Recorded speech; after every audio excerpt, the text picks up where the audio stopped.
Hari ini, tanggal 15 Januari 2026 waktu Indonesia, emas XAUUSD masuk sesi Eropa dengan konteks yang cukup menarik. Karena semalam, kita dapat kombinasi data Amerika yang masih kuat dari sisi penjualan retail dan inflasi produsen. Sementara sebelumnya, data inflasi konsumen justru mulai sedikit mendingin. Di saat yang sama, neraca dagang Cina bulan Desember juga keluar lebih kuat dari perkiraan, sehingga perdagangan global terlihat masih cukup hidup.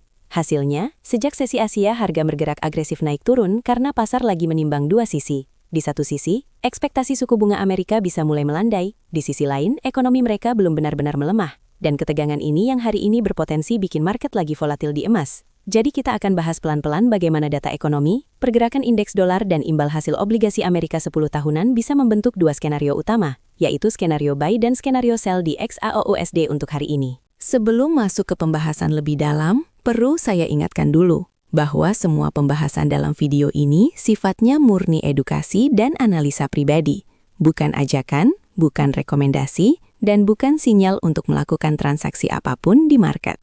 Trading emas, forex, maupun instrumen lain mengandung resiko tinggi, bisa memberikan potensi keuntungan, tetapi juga bisa menyebabkan kerugian yang besar. Jadi teman-teman wajib menggunakan uang yang siap beresiko, punya rencana trading dan money management sendiri, serta selalu membuat keputusan berdasarkan pertimbangan pribadi, bukan hanya karena melihat analisa orang lain, termasuk analisa di video ini. Dan channel ini tidak bertanggung jawab atas segala keputusan maupun hasil yang timbul dari aktivitas trading masing-masing. Kalau kita lihat dari kalender ekonomi, kemarin siang China merilis neraca dagang bulan Desember yang surplusnya melebar, dengan pertumbuhan ekspor dan impor yang sama-sama lebih tinggi dari bulan sebelumnya dan di atas perkiraan. Ini memberi sinyal bahwa permintaan global belum jatuh sedalam kekhawatiran pasar, sehingga dari sisi emas biasanya memberi sentimen agak positif, karena prospek industri dan perhiasan masih terjaga. Lalu malamnya Amerika merilis inflasi produsen bulanan yang sejalan dengan ekspektasi, bersama penjualan retail yang kembali tumbuh setelah sebelumnya sempat negatif, dan penjualan rumah bekas yang juga naik. Kombinasi data ini menunjukkan ekonomi Amerika masih cukup tangguh, sehingga tekanan masih terasa ke emas lewat kekhawatiran bahwa suku bunga tinggi bisa bertahan sedikit lebih lama. Namun cerita inflasi konsumen yang mulai mendingin menjaga harapan bahwa siklus kenaikan suku bunga sudah mendekati akhir. Hari ini fokus bergeser ke data produk domestik bruto Inggris dan rilis pertumbuhan tahunan Jerman yang akan memberi gambaran seberapa dalam perlambatan di Eropa. Sementara untuk beberapa hari ke depan, pasar akan bersiap menyambut data pertumbuhan ekonomi China kuartal 4, produksi industri, penjualan retail, inflasi Kanada, tingkat pengangguran dan inflasi Inggris, keputusan suku bunga Bank Sentral Jepang, rangkaian indeks manajer pembelian di Eropa dan Inggris, sampai ke data produk domestik bruto final dan indikator inflasi pilihan The Fed, yaitu indeks belanja personal di Amerika. Rangkaian data besar seperti ini biasanya membuat market lagi volatile di mayor forex dan emas. Jadi buat trader XAUUSD penting untuk tahu jam rilis dan memahami bahwa di sekitar waktu tersebut spread bisa melebar dan pergerakan bisa sangat cepat. Dari sisi narasi makro, salah satu cerita besar yang lagi diikuti pasar adalah data inflasi Amerika yang terbaru, di mana inflasi bulanan naik tipis dan laju tahunan pelan-pelan turun dibanding beberapa bulan sebelumnya. Sementara inflasi inti yang menghapus komponen energi dan makanan masih cukup tinggi, tapi mulai menunjukkan tanda-tanda stabil. Artinya, tekanan harga tidak sekuat tahun lalu. Buat The Fed, kondisi seperti ini biasanya membuka ruang untuk mengurangi agresivitas kenaikan suku bunga dan lebih banyak menunggu efek kebijakan yang sudah diambil. Dan inilah yang seringkali jadi bahan bakar utama sentimen ke emas, karena ketika pasar mulai percaya bahwa suku bunga sudah dekat puncak atau bahkan bisa turun dalam beberapa kuartal ke depan, indeks dolar cenderung melemah dan imbal hasil obligasi berpotensi turun, yang pada akhirnya bisa mendukung emas sebagai aset tanpa bunga. Meskipun begitu, karena inflasi masih jauh di atas target resmi, The Fed belum bisa langsung longgar, sehingga emas tetap rentan terhadap setiap komentar pejabat bank sentral yang bernada lebih hawkish. Dan ini yang membuat pergerakan XAUUSD beberapa hari terakhir terasa patah-patah, naik turun cepat setiap kali ada headline baru. Dari Eropa, Bank Sentral Eropa atau ECB mengirim sinyal bahwa setelah serangkaian kenaikan suku bunga dengan langkah yang cukup agresif, mereka mulai mempertimbangkan jeda untuk menilai efek kebijakan yang sudah berjalan. Karena di satu sisi, inflasi di kawasan euro masih di atas target, namun di sisi lain data pertumbuhan dan aktivitas bisnis menunjukkan ekonomi yang melambat cukup tajam. Untuk emas, sikap hati-hati ECB ini punya beberapa implikasi. Jika pasar membaca bahwa Eropa akan lebih cepat melonggarkan kebijakan dibanding Amerika, maka euro bisa tertekan dan dolar relatif lebih kuat, yang biasanya memberi tekanan tambahan ke emas. Tetapi bila narasinya bergeser ke kekhawatiran perlambatan ekonomi global termasuk di Eropa, maka minat terhadap aset lindung nilai seperti emas cenderung naik, apalagi ketika investor merasa saham dan aset beresiko lain sudah terlalu mahal. Jadi, arah XAUSD dari cerita ECB ini sebenarnya sangat bergantung. Apakah pasar lebih fokus ke selisih suku bunga euro dengan dolar, atau justru ke resiko perlambatan ekonomi yang lebih dalam di kawasan tersebut?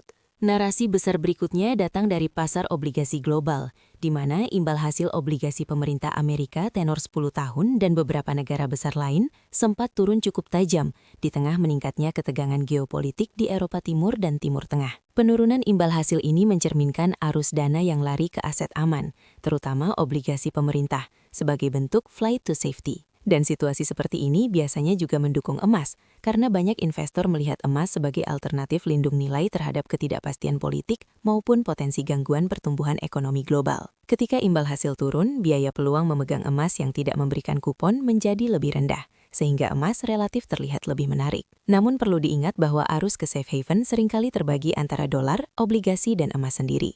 Jadi kalau kepanikan membuat dolar menguat terlalu kencang, efek positif ke emas bisa tertahan. Sedangkan kalau penurunan imbal hasil lebih banyak didorong ekspektasi pelonggaran kebijakan moneter ke depan, itu biasanya lebih kondusif untuk rally emas yang lebih stabil, bukan hanya spike singkat saat berita geopolitik muncul. Sekarang kita geser ke indeks dolar atau DXY. Kalau teman-teman perhatikan di chart harian, beberapa pekan terakhir DXY bergerak di kisaran bawah level 100, dengan kecenderungan naik pelan-pelan dari area 97 menuju mendekati 99. Tapi dengan banyak candle yang punya ekor atas dan bawah cukup panjang. Ini menggambarkan bahwa setiap penguatan dolar selalu diimbangi oleh aksi jual yang lumayan cepat. Artinya, pelaku pasar masih tarik-menarik antara narasi suku bunga Amerika yang bertahan tinggi dengan narasi inflasi yang mulai melandai. Buat emas, pola seperti ini biasanya menghasilkan fase konsolidasi, di mana setiap kali dolar menguat sedikit, XAUSD cenderung tertekan. Namun ketika dolar gagal lanjut naik dan kembali melemah, emas mendapat ruang untuk rebound. Jadi area sekitar puncak-puncak terbaru DXY menjadi zona kunci. Selama dolar belum mampu menembus dan bertahan kuat di atas area tersebut, tekanan ke emas relatif terbatas. Tapi kalau suatu saat ada data atau komentar The Fed yang mendorong DXY menembus ke atas dan harga dolar bergerak agresif, emas bisa dapat tekanan jual tambahan yang cukup terasa. Imbal hasil obligasi pemerintah Amerika tenor 10 tahun saat ini bergerak sideways di sekitar kisaran 4,1 sampai 4,2%, dengan kecenderungan sedikit menurun dari puncak yang terbentuk beberapa waktu lalu. Gerakan tipis naik turun di rentang sempit ini menunjukkan bahwa pasar obligasi masih menunggu konfirmasi arah kebijakan The Fed berikutnya. Apakah mereka akan benar-benar menahan suku bunga di level sekarang untuk waktu yang lama, atau mulai membuka pintu penurunan di akhir tahun? Buat emas, imbal hasil 10 tahunan ini bisa kita bayangkan seperti bunga tabungan jangka panjang. Semakin tinggi bunganya, semakin banyak investor yang merasa lebih aman menyimpan dana di obligasi ketimbang di emas yang tidak membayar bunga. Tapi ketika imbal hasil mulai turun pelan-pelan, biaya peluang memegang emas menjadi lebih rendah sehingga emas relatif lebih menarik. Apalagi di tengah inflasi yang masih di atas target dan ketidakpastian geopolitik. Jadi selama imbal hasil 10 tahunan tidak kembali melesat naik dan justru cenderung melandai, ruang untuk emas bertahan di level tinggi tetap terbuka meskipun sesekali masih muncul koreksi tajam. Dari sisi teknikal, harga emas XAUUSD saat ini berada di area yang sudah cukup tinggi setelah rally tajam beberapa hari terakhir. Indikator seperti RSI periode pendek dan menengah berada di zona jenuh beli, menunjukkan momentum naik yang sangat kuat, namun sekaligus mengingatkan bahwa potensi koreksi teknikal juga mulai membesar. Selain itu, jika kita pasang Bollinger Band di time frame 4 jam atau 1 jam, harga sekarang sudah menempel bahkan sedikit menembus pita atas, yang seringkali berperan sebagai area resisten dinamis. Secara struktur, zona sekitar area 4.630 sampai 4.660 menjadi area reaksi penting yang sedang diuji, dengan support terdekat di bawahnya di sekitar 4.580 hingga 4.590. Jadi, market lagi volatil di antara dua batas ini. Untuk skenario sell, banyak trader biasanya akan mengamati apakah di sekitar zona resisten atas ini muncul pola penolakan yang jelas, misalnya candle dengan ekor atas panjang atau beberapa kali gagal tembus. Jika iya, maka ruang koreksi ke area 4.600, lalu ke zona 4.580, bahkan lebih dalam ke area 4.550 secara teori bisa terbuka. Namun ini tetap butuh konfirmasi dan harus disesuaikan dengan rencana masing-masing. Sementara untuk skenario buy, fokusnya adalah apakah harga mampu menembus dan bertahan di atas area resisten 4.680 sampai 4.700. Kalau penembusan ini terjadi dengan volume dan candle yang meyakinkan, tren naik berpeluang berlanjut, dengan potensi pergerakan menuju zona 4.720 atau bahkan lebih tinggi lagi. Sehingga pendekatan yang sering dipakai adalah menunggu apakah pullback dari area atas ini bersifat dangkal dan ditahan oleh support kuat, atau justru berubah menjadi pembalikan tren yang lebih dalam. Intinya di level setinggi ini, sabar menunggu konfirmasi arah menjadi kunci, karena tekanan masih terasa dan pergerakan emas bisa berubah sangat cepat. Semua skenario ini bukan ajakan untuk masuk market, tapi panduan level teknikal yang bisa teman-teman sesuaikan dengan gaya dan manajemen risiko masing-masing. Sebagai penutup, sekali lagi saya tekankan bahwa semua analisa yang baru saja kita bahas, mulai dari kalender ekonomi, berita makro, pergerakan indeks dolar, imbal hasil obligasi, sampai skenario buy dan skenario sell di XAUUSD, sifatnya hanya untuk edukasi dan bahan referensi, bukan saran keuangan, bukan ajakan untuk masuk pasar, dan tidak menjamin hasil apapun, karena market bisa berubah sewaktu-waktu di luar perkiraan. Setiap keputusan untuk masuk, bertahan, atau keluar dari suatu transaksi sepenuhnya adalah tanggung jawab teman-teman sendiri. Jadi selalu gunakan money management yang sehat, sesuaikan ukuran transaksi dengan toleransi resiko pribadi, dan jangan lupa evaluasi jurnal trading secara berkala.